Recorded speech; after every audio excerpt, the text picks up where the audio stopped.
Coming up this week on Ride the Lightning, the Tesla Motors unofficial podcast, Tesla shocks the world, pardon the phrasing, by making an offer to buy SolarCity. Your Model 3 pre-order gift from Elon Musk is finally in the mail. Model 3 gets spotted in the wild again, and more.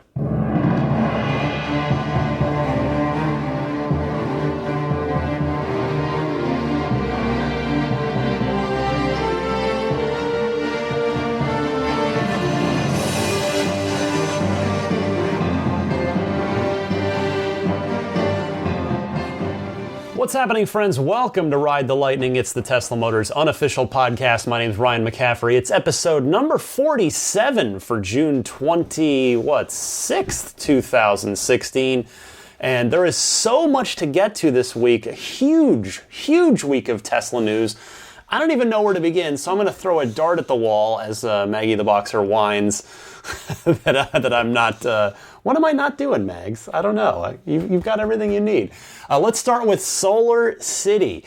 Tesla has made an offer to buy SolarCity. Yes, Elon Musk got down on bended knee and proposed to Elon Musk. In a manner, sort of. But they have to ask mom and dad's permission first. That, in this strange, silly scenario, metaphor I'm creating here, that would be the stockholders. It is pending approval. Now, if approved, it would be an all-stock transaction amounting to approximately $2.9 billion. This proposal, according to Tesla, represents a value of $26.50 to $28.50 per share, or a premium of approximately 21 to 30% over the closing price of SolarCity shares on the day of the proposal, which was Tuesday. Here is Elon Musk explaining why he wants to do this. There's kind of three parts to, and as I said at the actually Powerwall presentation last year. So just as part of why I think this is really quite an obviously correct move, is that in order to solve the sustainable energy question, we need sustainable energy production, which is going to come primarily in the form of solar, overwhelmingly in the form of solar, in my view. Then combine that with stationary storage and electric vehicle, and you have a complete solution to a sustainable energy future. And those are the three parts that are needed. And those are the three things that I think Tesla should be providing. And it just became increasingly obvious that as we're developing the Powerwall and new versions of the Powerwall, particularly as we integrate more of the inverter electronics and the intelligence in the Powerwall, you really need to take the solar panels and the solar system into account when doing that.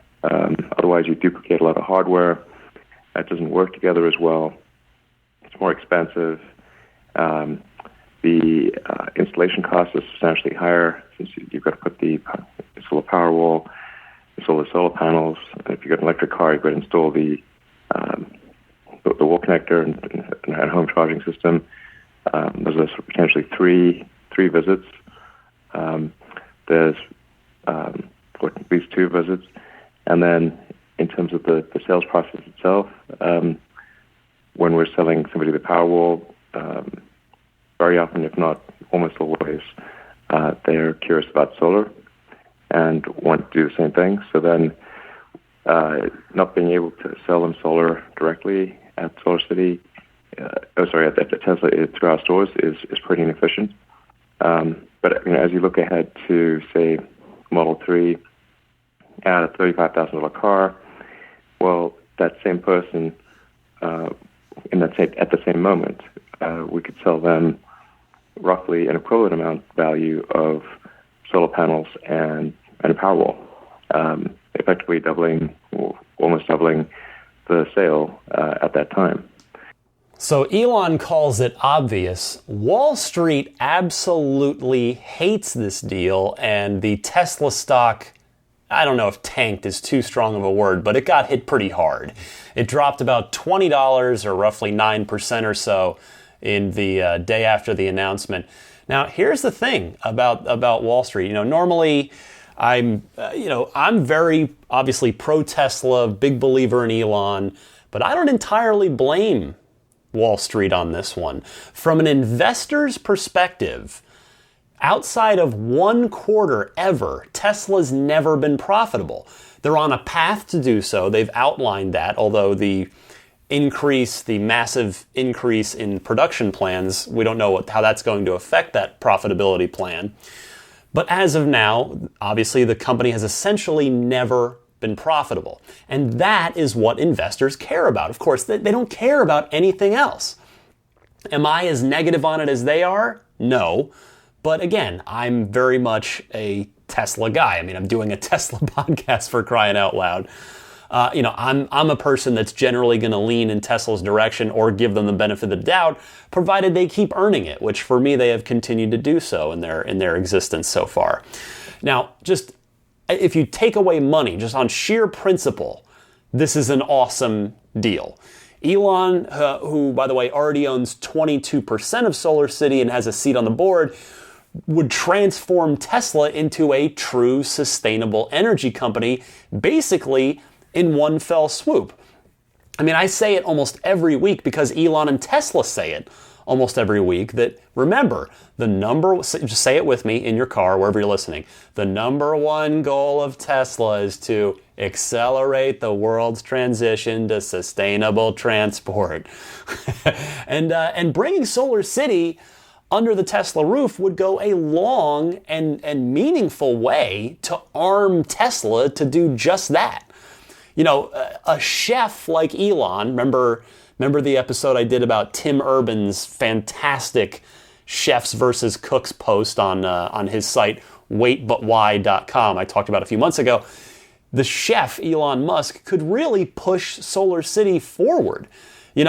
For instance, pushing the solar technology forward. Elon's a brilliant guy. He could do a lot for the technology. I mean, I've called SolarCity before, and they were the first one I picked up the phone for specifically because of the Elon Musk connection. And I inquired about solar panels for my home. But while I'm very, very fortunate to have a home, it's an old San Francisco home, and I don't have the square footage on my roof to install a sufficient number of panels to power the house.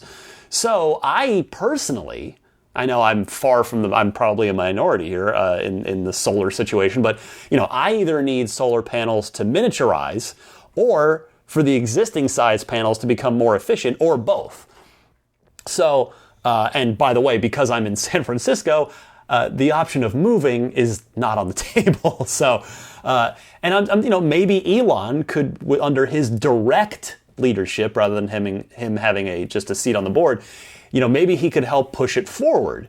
Obviously, this is also a huge no-brainer for the Tesla Energy / Powerwall arm of the company, which, as you heard in Elon's statement that I played for you a minute ago. And I'll say another potential benefit of having SolarCity under Tesla's roof is that if Elon can do as good of a job familiarizing the general public with solar, which I know has already generally been happening, but you kind of get my point. I think you get my drift here. The same way he did for electric cars, that could be huge. That could be a big boon for the united Tesla SolarCity company.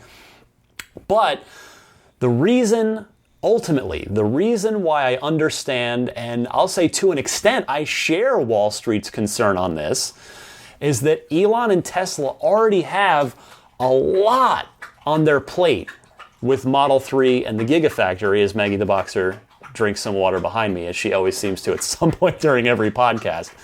But yeah, so, Tesla has just ramped up their production goals to levels that Wall Street also thinks is insane. And, I don't entirely blame them there either. I've talked about it on the show. I'm a huge Elon believer, but I'm still at the point where I'm hoping, as a California person who hopes to order a fairly well-optioned car, who camped out overnight, I'm hoping to get my car my Model 3 in 2017, but I'm not expecting it to happen. I am simply not expecting it. So anyway, my point is that for me, the Model 3 is a much more important and critical part of Tesla's mission right now, than SolarCity is. I'm sure Elon has his reasons for why this SolarCity deal needs to happen now versus in 2 or 3 years from now.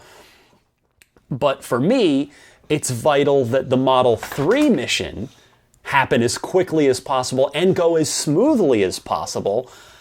They've already, because, for many, many reasons, not the least of which is that they've already taken money from 400,000 anxious customers like me and a lot of you listening. I worry about Elon trying to juggle more than the already superhuman amount he already juggles between his SpaceX and his Tesla duties. So we'll see if this thing gets approved. I mean, it's yet another big, bold idea from a human being who seems to wake up with them on a near daily basis. But I have to say, I am concerned that it could negatively affect the Model 3 mission, which obviously I'm most personally invested in from both an emotional and a financial perspective. And again, it's what I think is the most important thing that Tesla can be doing right now. So this is a huge bit of news. I'll be keeping obviously a very, very close eye on this.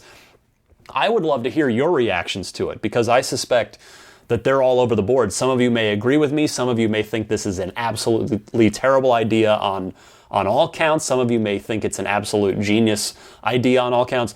I'd love to hear it. If you give me a call me, Skype me, leave a message on the Ride the Lightning hotline. It's a toll-free call or Skype. And that number is 1-888-989-8752. That again is 1-888-989-TSLA. So next up, speaking of Model 3, and of course almost everything ties into Model 3 in some way or another, both for everything Tesla does, certainly for me. There was a very exciting Model 3 sighting on 280 here in the Bay Area this week. It was captured very dutifully by a gentleman named Jeff Clackering, who did almost everything right. He held the camera, he held the phone steady, he got a great look at the Model 3 and the Model S escort team it had with it. There was one Model S in front of the 3 and one behind it. They were cruising down the middle lane of 280, which is I don't know if it was north or southbound, but it's four lanes each way. But Jeff, if you're listening, you did everything right. Although I hate to pile on like the YouTube commenters, but he did everything right except turn his phone horizontally. He shot a vertical video, which nobody likes. But beggars can't be choosers when it comes to getting a spy shot, a spy video of Model 3. Now, looking at the video, it appears to be an older prototype, and what makes me say that is it's got the Model S-shaped door handles instead of the J-shaped handles that are on the newer prototype, the one I wrote in, the silver one, which is believed to be the final design. This prototype also, was matte black, similar to whether it was the same one from the Model 3 reveal or not, we don't know, but a definite difference was that matte black car at the reveal had those black Aero wheels. This had the 20-inch turbine style wheels, the Model 3's version of the turbines that I talked all about on episode 35. But the difference was the wheels were painted black, so the car was just straight black from head to toe, front to back. The black matte paint, the black 20-inch Model 3 turbine wheels, and it looked real good going down the road. And I will say, having the S's in front and behind it gives you a pretty good idea, even in a vertical video, that it's a pretty good sized car, which, I mean, I told you that when I rode in it and had got to see it in person, but it's always good to see more real world examples of that. You know, I was, of course, at an event where there's artificial lighting and it was nighttime anyway. So here we got to look at it in daylight. And you can see that the car is big. It's a good sized car. But what the video definitely sort of, what I took away from it is that you can really see that it's decidedly narrower in width than the S is. And piggybacking on this, Gene and the crew at TeslaRati.com put up a post with more images that came from Imgur. Is that even how you say that? I-M-G-U-R? Is that a word? I'm going with Imgur, for lack of a better, until someone corrects me. But some images showed up on Imgur that TeslaRati mirrored as well. And this appeared to be in either a Tesla service center, or TeslaRati speculated that it was in some sort of Tesla R&D center. There were a bunch of lifts everywhere. I mean, it looks like a Tesla service center, except there's what appears to be a Nissan Leaf, a decidedly not Tesla car, on one of the lifts in the background, which, of course, you know, what would that be doing in a regular Tesla service center? So TeslaRati's speculation may very well be accurate there. And in these pictures that showed up this week as well, it's either the same car, and these pictures are from a while ago, but they're just being posted online now, or it's a different car. If they're posted recently, probably a different car, because there were a few key differences. They're both matte black. Let me start there. I'm getting ahead of myself. The Imgur shots were of a matte black Model 3 prototype with the older style door handles, but the key differences are it had the black Aero wheels on it. It had a fake California license plate that said Model 3 on it, instead of the one that was on 280 had actual manufacturer plates on it. Also, the Imgur car in the service center has heavily tinted glass on the roof, near black tint on the roof glass, whereas the one spotted on 280 did not.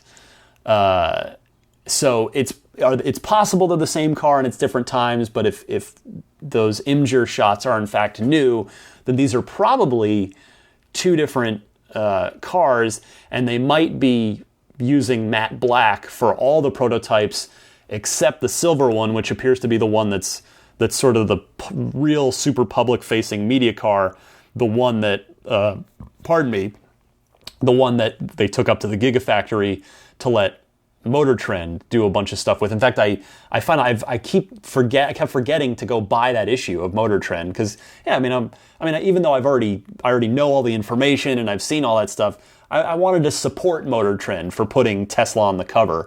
So I finally went and picked that up today. It's a good feature. I read through it. They had a lot of nice little box outs and breakouts and details in there, and a lot of nice things to say about the car as well. But anyway, ultimate point here, whether it's one car or two, it's good to see them out in the wild, and it's great to see that Tesla's being a lot less secretive with the Model 3 than they were, certainly with the X. The X was really, there were alpha sightings in the months before the car came out, but you did not see that car out in public, a year and a half prior to its expected release date. So very cool to see. And Tesla, if you're going to go ahead and be out and about with the car, feel free to swing by my house. Just saying, if you need to test it getting into a average San Francisco garage, I'm just saying I will offer my garage as a test garage. All right.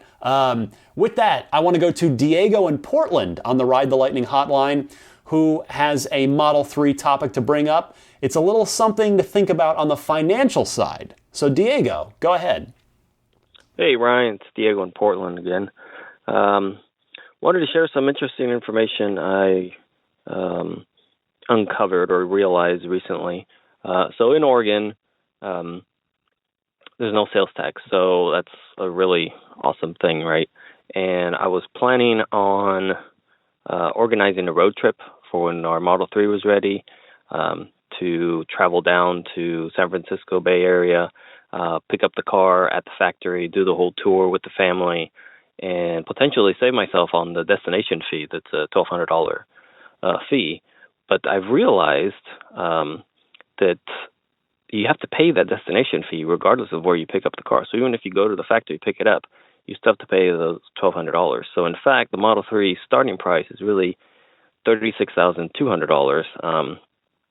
I found this through a source on Reddit sent it to me. It's on Tesla's FAQ question. Basically, there's a question that says, "Can I save on the destination fee if I pick up at the factory?" And the answer is no. So just interesting information. The other thing, of course, being that California, even if you pick up the car at the factory, California still makes you pay California sales tax. So that's actually a bigger reason not to organize that trip to pick up the car. I would just have to do it at a later date to tour the factory, because I'd love to tour the factory. So that's the first thing. Second thing, I just wanted to comment on Tesla's Nordstrom in-store strategy. And quite frankly, I think it's brilliant from a branding perspective, not just to target women as their main market, but I think Tesla is trying to associate themselves with Nordstrom from a brand equity point of view. And Nordstrom is legendary for their above and beyond customer service. There's a whole legendary story of a guy that returned some snow tires to Nordstrom, and he got a full refund. Nordstrom doesn't even sell tires, right? So I think this is, quite frankly, a really good move on their part to try to associate themselves as a place where you will get above and beyond customer service. So yeah, those are my two things. Keep up the great work. Thanks. Bye. Diego, thank you for the call. And yes, it does suck that you still have to pay the destination fee, even if you do factory pickup. I knew that, but I'm actually glad you mentioned it, because I'm guessing a lot of listeners probably don't know that and may have thought, because it's a very rational thought. If you're a listener in California and thinking, this model, I'm going to go pick up my Model 3 at the factory and it'll be fun and I'll do the tour and I'll get out of the factory, or rather the destination fee. Nope, you don't. At least not as of now. So, and then yes, Diego, you're also correct that you do also currently have to pay California sales tax if you pick it up here, even if you don't live here. Now, I've talked about on recent shows, there is a California state bill on the table that would potentially, that would eliminate that. So we're waiting to hear when it gets voted on and what the results of that will be. So obviously that'll be a story I'll continue to cover as it develops. Speaking of Model 3, the pre-order gift that Elon promised us way back is finally being mailed out. The mystery has been revealed, and it was my second guess. I remember I was thinking, my sort of first guess was that it was going to be that Tesla T logo pin that I saw a whole bunch of the Tesla employees wearing at the Model 3 event. You know, it's a neat little thing, probably not expensive to make, would have been fairly easy to mail out, so that was kind of my guess there. But I believe I had also speculated that it could be the Model 3 design sketch from Franz, which they handed out to those that were in attendance at the Model 3 event. So that is what it is. It's actually a smaller version of it. The one from the Model 3 event was on a larger stock, but it is a print of a sort of a collage of early Model 3 sketches by Franz von Holdenhausen. So it's very cool. If you haven't seen it, maybe you've gotten yours in the mail. I haven't seen mine yet. And I live, pretty close to Tesla. But I haven't seen mine yet, so keep checking your mailboxes if you haven't seen yours. But, they didn't have to do anything. And I think this is a neat thing. I mean, it's, if you put down $1,000 for Model 3, and it is the first Tesla, it's the Tesla that you've been waiting for, like me, because it's the first one you can afford, getting that sketch, getting that little print, that's cool. You can put that up on your wall, maybe, whether it's in your man cave, your garage, wherever it might be. And it's just a fun little reminder of this thing that you're literally and emotionally financially and emotionally invested in, and you're waiting for. So I applaud Tesla for this. It comes with a little card, by the way, that says, "Thank you for ordering a Model 3, Elon." So I think this is really great that Tesla did this. It just helps invest people a little more. It just adds to the emotional investment of it, and makes the wait a little more fun, and makes the whole thing a little more fun. You don't see other car companies do this. So bravo Tesla on this one. I love it. And again, check your mailboxes if you have not received yours already. Be on the lookout for it. Let's go to the phones one more time in the news here. We'll do some other calls later in the proper Ride the Lightning hotline section. Let's talk to Eugene in Miami, who we've heard from. Well, we're going to hear from him. He'd called before. I've got a call of his all queued up for the first monthly Patreon all call-in show that I talked about, I think, last week or the week before. So Eugene in Miami, he's got a hypothetical for me related to Model 3 and his budget. So I'm going to let him ask it. Eugene, take it away. Hi, Ryan. Hope you're doing well. This is Jim from Miami again. Listen, I was following a forum on the Tesla Motor Club earlier this week about how much is it really going to cost to have the Model 3. And, man, I'm concerned. I only have like $45,000 that I want to spend on this. And I just saw what people kept on adding up, how it's weekly going up. So my question to you is, if you only have $45,000, what would be those options that you would put in the car? Is it more battery size? You tell me. Thank you. Obviously, Eugene, that is a very personal decision. How you spend your money and in what way you decide to spend it is certainly nobody's business but yours. But I will tell you, it's pretty much going to, because what you're saying is if you've got $45K, that leaves you $10K of options. Now, maybe you're going to get your car early enough. You are on the East Coast, but depending, we don't know. If Tesla can scale up their plans like they say they're going to, you've got a good shot at the federal tax credit of $7,500. So that could change things drastically for you. But let's assume for the purpose of this conversation, of this hypothetical, that there is no tax credit and there's no credit of any kind. So you've got a $35,000 base price car, you've got a $45,000 budget, so that leaves you $10,000 worth of options. Now, the bigger battery probably won't cost 10 grand like it does on the S, but it'll probably be not far off from that. Probably like between 7 and 8, maybe 7,500 if I had to guess. So your choices basically come down to getting the bigger battery, which will give you more range, more power, quicker acceleration, but virtually it won't leave you any room for other options like autopilot, nicer wheels, upgraded sound system, etc. Or you could go with the base battery, the 215-mile battery, and just get more creature comfort options. All that stuff I just said. So what you decide to do will just be what your preference is. There are cases to be made either way. The creature comfort things are things that you definitely can't add later, really. Like once you've ordered the car that way, you're kind of stuck with it. But being creature comforts, they're things you'd use every day. Nicer seats maybe, an air suspension maybe, those kinds of things. Whereas a battery, you could hypothetically put a new battery pack in it, but it's extremely cost prohibitive to do so. But the thing I want to remind you of is that certain options, namely autopilot, whether it ends up being a fully self-driving autonomous system or just the autopilot we know or a version in between, remains to be seen. But the point is, autopilot is almost certainly, actually, in fact, no, it's guaranteed. It's already confirmed. I'm having to correct myself instantaneously here. The autopilot hardware is going to be on every single car.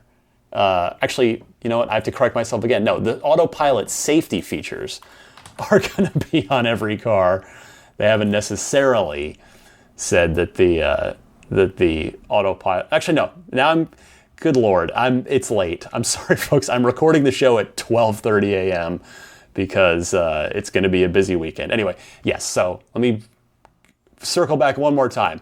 Autopilot hardware on every single car, which means, to get to my point here finally, you could not order autopilot when you buy your car, but if you end up coming up with that extra $25 or whatever $100 it's going to be later, you could just unlock it. You just call Tesla up and boom, you go into your garage and suddenly you've got an autopilot equipped car. So, and there may be other options like that for all we know.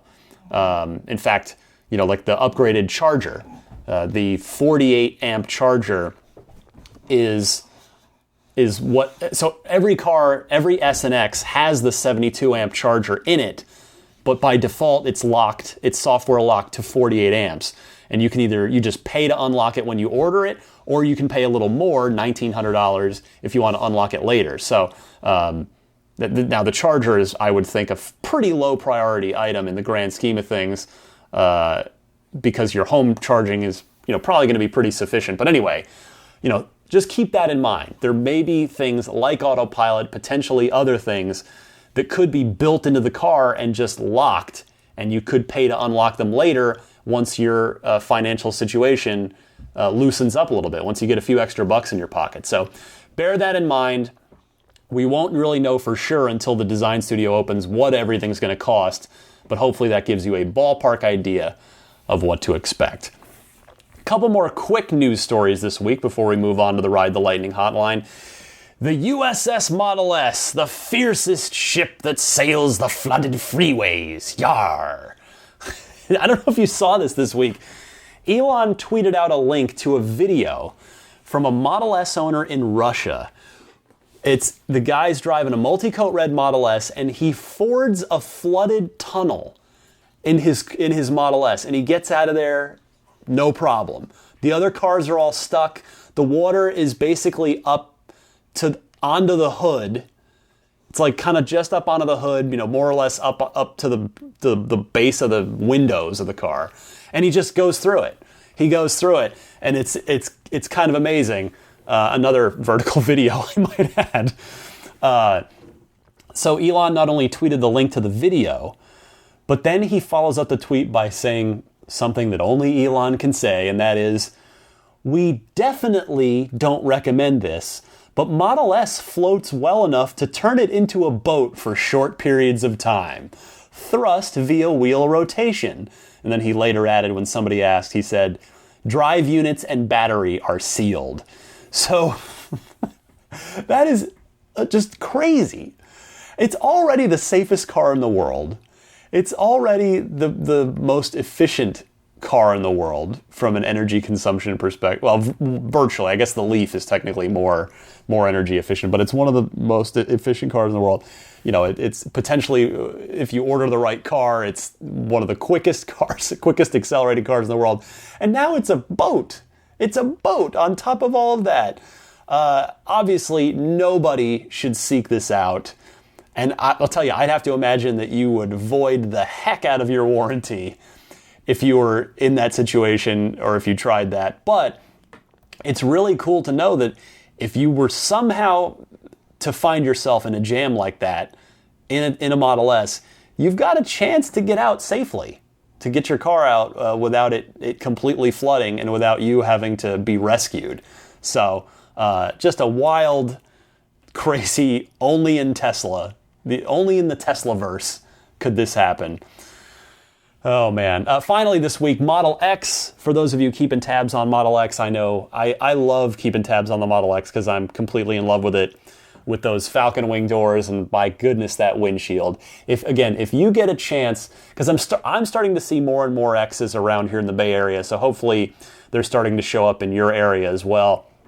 If you get a chance to sit in a Model X, you have to at least take the opportunity, just sit in it. I promise you it will be worth it, and sit in the front seat, because that windshield is something to behold. So anyway, Model X got a new firmware update this week that does a better job of opening the Falcon Wing doors partially when there isn't enough overhead clearance. Now, there's a thread on the Model X section of the Tesla Motors Club forums that confirms that the doors act more conservatively now, opening part way if they sense any overhead obstacle nearby. And then the touchscreen gives you the option to override it with a button that says, always open fully at this location. So I love that. How cool is that? It's so awesome. They're basically taking the GPS memory feature of the air suspension, where the S and X remember wherever you raise the suspension up, like it'll do that every time you go to that place. They're doing that with the doors now on the X. I think that's super, super cool. All right. A lot of Tesla news this week. Big week. I'm going to come right back. I've got 3 more excellent phone calls queued up for you in the Ride the Lightning hotline coming up right after this.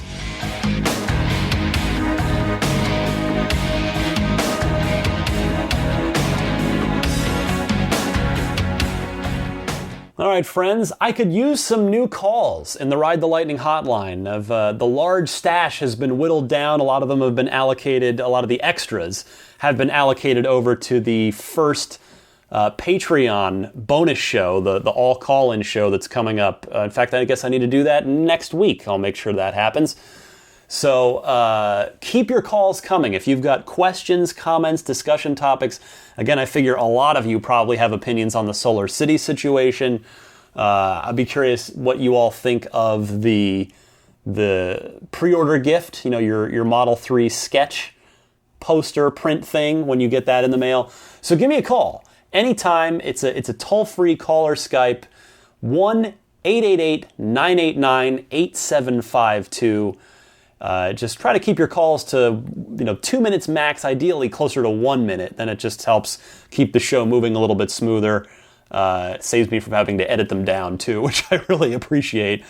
And I remind you that if you call that line, 1-888-989-TSLA, and if you know somebody special with an upcoming birthday, anniversary, graduation, or some other special occasion, you can give them a unique gift of recorded voices from friends and family telling them why they're special. The recordings can be podcasted like I do with them, or put onto a keepsake. Visit lifeonrecord.com to learn more. And our first caller this week is Justin from nearby to me, Berkeley, over in Berkeley, California, wondering about battery degradation. Justin, take it away. Hey, Ryan, Justin from Berkeley here. Left a few messages for you. Just thought I'd leave a little bit of information. It's kind of anecdotal. Not sure if it's going to help out the listeners, but I have a friend who has a 90D Model S, and I have an 85D Model S, and just wondering, a lot of the questions coming up around the 60s that are now available that are look to be software limited, and the idea around the range, burning over time, and if there's any advantage to having a lower model as far as the range goes.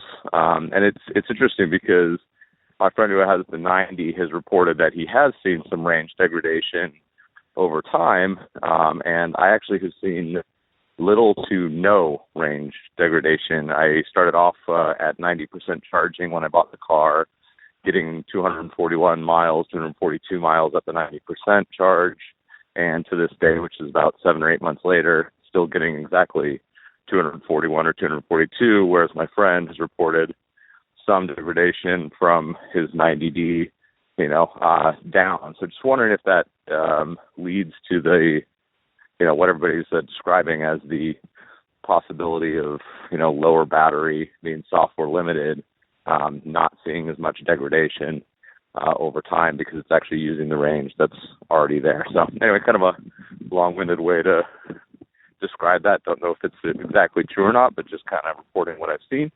Hope you're doing well with the podcast. Hope everything's going well with Patreon. Hope you get your best Model 3 you can. And I think it's great that you're doing that. Take care, Ryan. Justin, first of all, thank you very much for the kind words. I sincerely appreciate it. Now, to address your concern, it's all about usage and charging habits, which could vary wildly between you and your friend. Now, let's be clear. You are way better off. You and your friend are way better off in every way than people with 60 kilowatt hour cars, software locked or not. There's absolutely no scenario in which you're not in a more advantageous position. I mean, you have a bigger battery that you paid more for. You're getting faster supercharging, you're getting quicker acceleration, you're getting longer range. And what loss of range you do take over time from battery degradation will never bring you anywhere close to the full capacity of a 60. You're always going to be well above that. I mean, your friend could have a bad row of cells, of lithium-ion cells that the service center will find and replace at his next scheduled appointment. Could be bad reporting by the car. It could be nothing. So I wouldn't even sweat it. There are a lot of S's at this point that have significant mileage on them, like well north of 100,000 miles. And the degradation just has been less than what was originally expected and projected. So these are very healthy cars running very healthy battery packs powered by very smart power electronic management systems. So I wouldn't sweat it at all. Enjoy your 85 and happy EV motoring, my friend. Next up is Stuart from Kentucky, who has an idea for those software-locked 60 kilowatt-hour cars. Stuart, you're on the air. Hi, Ryan. This is Stuart from Elizabethtown, Kentucky. I have an idea for you on the potential use with the software-limited 60 kilowatt battery.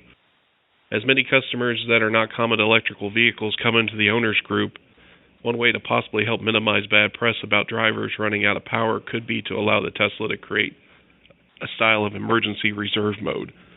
No one wants to see a stranded Tesla on the side of the road, and perhaps this software locking could be used to limit the drivetrain to 60 kilowatts, allowing the owner to still have access to services like cell phone, air conditioning, and other non-propulsion related electrical systems. That way they can be used to help determine what they need to do now that they can't move the vehicle. And with the cell functionality still being enabled, perhaps Tesla could start providing an OnStar style customer service who could authorize the car to make use of the remaining battery reserve with a call. The service could transmit directions to the GPS of the car, a destination of the nearest supercharger, or an improved electrical charging area to help get the driver no longer stranded. And as they've shown that they are unable to handle making sure they get to a destination without running out of battery, this could give them a little extra help. With the past press of tow trucks not wanting to deal with Tesla vehicles, this would allow the car company to take almost a AAA service approach and virtually give access to another 30-plus miles by unlocking the extra power momentarily in the battery. It could be a nice way for Tesla to charge by the emergency while also decreasing the amount of bad press of a potential stranded motorist. I'd be interested in hearing what you think. I really appreciate the podcast. Keep it up, and thank you much. So, Stuart, this is a fantastic idea, but I hate to burst your bubble. Tesla has actually already done a version of what you're saying. It's already in the car. There apparently is a emergency hidden reserve, as there have been many reported cases of Model S owners driving a few extra miles even when the car is reporting that there is 0% battery remaining. So Tesla did seem to factor this in from the get-go. And I realize your idea is a bit bigger than that. It's like, hey, the Tesla, you could sort of call and use it as a temporary lifeline of sorts for a fee or something, which is interesting unto itself and not entirely out of the question. But I suspect with the sort of secret reserve that the S seems to harbor, that Tesla wants to just try and avoid that scenario entirely by giving that extra little stash to try and get you somewhere where there's a plug. Finally this week, Matthew from up in Halifax, Nova Scotia up in Canada. He mentions he's got a question about Tesla R&D and battery research that may be happening up in his neck of the woods. Matthew, take it away. Hi, Ryan. This is Matthew Locke, calling from Halifax, Nova Scotia, Canada. I just wanted to say I'm a big fan of the show, and I'm a fellow Model 3 reservation holder. I had a kind of a question, or more of a comment, I guess, or a discussion topic. And that's just, I wanted to raise awareness about our neck of the woods. We're a bit of a no man's land when it comes to Tesla in general, but there's a few rays of hope. We don't have a supercharger or a service center in the province, but the research and development from Tesla is actually coming to town. Not sure if you heard, you may have seen it in the news at some point. Jeff Don at Dalhousie University is doing research for Tesla on a sort of a 5-year research program, I believe it is. And I heard that, and maybe this you could confirm for me, is that they are opening a Tesla research center in Dartmouth, Nova Scotia, which is across the harbor from us. So you're very good at researching things. So I thought maybe you could look into that and share what you might find. I'm also very proud of that fact because I had Jeff Don as my first year physics teacher when I was in my engineering degree. So just thought, like I said, I wanted to raise awareness for our area and hoping we're going to get a service center or a supercharger at least at some point before the Model 3 arrives anyway. Well, thanks a lot. Talk to you later. Bye. Well, Matthew, you've got the Dr. Jeff Hahn part correct. Tesla signed a 5-year research partnership agreement with Dr. Hahn, and I feel like I'm going to destroy the pronunciation of this name, the university. Is it? I mean, because it's Dalhousie. So the straight phonetic pronunciation of that would be like Dalhousie University. I could see it being Dalhousie University. I'm not quite sure how to pronounce it. But yes, Tesla did sign a 5-year research partnership agreement with Dr. Hahn and that university. So I suspect that whatever technologies that Dr. Hahn and his team may develop there up in Nova Scotia will also get tested there. Because what better place to do cold weather battery testing than Nova Scotia, Canada? You know what I'm talking about. And remember, this is a good friendly reminder for you and any other deep winter listeners out there. Try to budget for the bigger battery on your Model 3 because it will really, really benefit you during your winter when the range takes a significant hit when things get very cold. If you don't believe me, please seek out the Tesla Motors Club forums, and there are a million threads about winter driving with the battery and with the S. I mean, it is something that you might be mad at what you find if you aren't familiar with this, and you look it up and you realize, oh my goodness, the smaller battery that I'd hoped would be fine for me is totally maybe not going to work for you in the winter because of your commuting needs or what have you. But better to be upset about it now and get educated than to actually buy the car and then find out the real hard way that the range is going to take a serious hit in the wintertime. So just a PSA on that one. All right, folks, that does it for this week's Ride the Lightning Hotline. More excellent calls you guys continue to deliver each and every week. But again, I will say I'm pretty much out of my extra stash of really good calls. So please keep them coming. Again, if you've got a good question, a comment, discussion topic, reply to another caller or to something that's gone on, one of the stories I've done this week, please call in with it. I'd love to hear from you. The toll-free number to call or Skype is 1-888-989-8752. Be right back after this to wrap things up.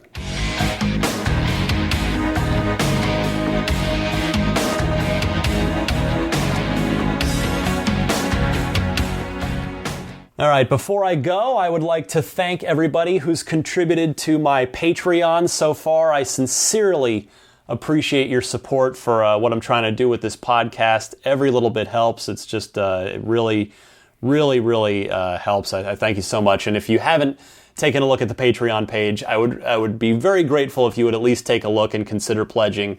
The site, the URL is patreon.com. That's Patreon. Patreon.com/Tesla Podcast. And there are some different tiers and tier awards and things up there. Would greatly appreciate you taking a look at it if you haven't already. And also, the Tesla referral program continues for another 2 to 3 weeks or so. It runs through the 15th of July. And great news there, we've got, using Joe Willett's code, Joe's got all five referrals, which means that's 5 entries for me into that Model X drawing to hopefully make my Tesla dream come true. And Joe's got some awesome prizes as well. So both Joe and I express our sincere thanks to everybody out there. And a reminder, with those couple weeks to go, if you are buying a Model S or Model X in the next couple weeks, my old friend Peter Kiersgaard has stepped up and once again offered the use of his referral code. So if you're buying an S or X real soon and you'd like to get $1,000 off of it, please use this code. Just type this into your browser. It's ts.la/Peter6387. That's PETER 6387. You'll come to a landing screen that asks you, are you going to configure an S or an X? Pick which one you want, configure your car, order it, and you're going to get $1,000 off of that Tesla purchase. I remind you that you can follow me on Twitter at DMC_Ryan. You can email me. The show email address is teslapodcast@gmail.com. You can find me Monday through Friday at my day job at IGN.com, covering everything in the world of video games. And be sure to subscribe to my friend Dave T's weekly Tesla newsletter, which is fantastic and free. The website there is teslaweekly.com. As always, thanks to Gene and the crew at teslarati.com. Their support of the podcast is sincerely appreciated. And again, I'm not sure how most of you like to listen to the show, but a friendly reminder that you can listen and subscribe on iTunes, Google Play Music, Stitcher, TuneIn, or just go to the website, which is teslapodcast.libsyn, which is LIBSYN.com. One last thing, too, before the Patreon producer thanks. I was looking at the iTunes reviews of this podcast, which I'm human. I can't help but look at them from time to time. And I've had, many of you have left incredibly nice reviews, but Colia Z, I'm not sure who you are, but I presume you're out there, just left one of the nicest reviews. This seriously made my day. It just made me feel so good. And with all the negativity that can be on the internet, this warmed my heart and I appreciated it. I read this not as a sort of chest-thumping, narcissistic thing, but just as I just want to express my gratitude for this. Listen to this. He or she writes, Ride the Lightning provides an insightful look into the life of one man and his love of his wife, his dog, and his one-day car. Ryan delivers this weekly podcast simultaneously like a personal conversation and like a professional news program. Thank you, Ryan, for keeping yourself in the show. Very informative, compelling show to listen to. I've been listening since the first episode, and I still eagerly wait each week for the next episode. So that made my day. Thank you so much. I really appreciate that. And those iTunes reviews do help too. Apparently they factor into the iTunes algorithm somehow. So I don't like to beg for them, but if you got a couple seconds, feel free to throw one out there. But in any case, I just wanted to share that because it's just nice. It's nice human beings doing nice things, and there's just not enough of that in this world. At least not that's recognized and celebrated. So here we go. I want to thank the Patreon producers before I hit the road. They are Jeff Bartram, Wolfgang Obergen, David Brander, Andrew Evans, Greg Miller, Anthony Coleman, Mac Harris, Ralph Weiss, Mick Nelson, Robert Baptista, Chris Bayall, Magnus Mostrom, Mike Ryleford, Jason Trimble, Andrew Valderas, Greg Canessa, Nick Hoffman, Adrian Alston, Chance Carter, John Wendell, Chris Oakley, Lawton from Chicago, Jason Dignard, Will Caldwell, and John Lee Clare. Thank you all so much for backing at the $10 or higher level on the Patreon. It is really, again, it's right from my heart. I just can't thank you enough for your support of the podcast. Thanks to everybody for listening. This has been Ride the Lightning, episode number 47. Again, my name is Ryan McCaffrey. See you all next week, and happy electric motoring.